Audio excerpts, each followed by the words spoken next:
মন্দির মসজিদ হচ্ছে পবিত্র স্থান, যা হৃদয়ে থাকা উচিত, টাকাতে নয়।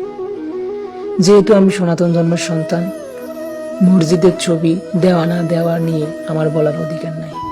আমি একজন সনাতন ধর্মের সন্তান, আমার ধর্মকে নিয়ে আমার বলার অধিকার আছে। আমরা চাই আমাদের মন্দিরের ছবি টাকাতে না দেওয়া উচিত। অনেকে ফেসবুকে পোস্ট দিচ্ছে 20 টাকার নোটে মসজিদের ছবি কেটে মন্দিরের ছবি দিয়েছে।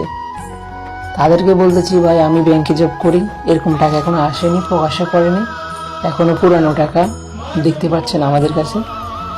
4 তারিখের ভিতরে নতুন টাকা আসবে, ঈদের পরে কিছু আরো টাকা প্রকাশ করবে।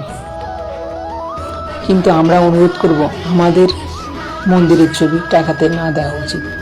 তাছাড়া মন্দির মসজিদ হচ্ছে পবিত্র স্থান, যা টাকাতে নয়, হৃদয়ে থাকা উচিত। হরে কৃষ্ণ।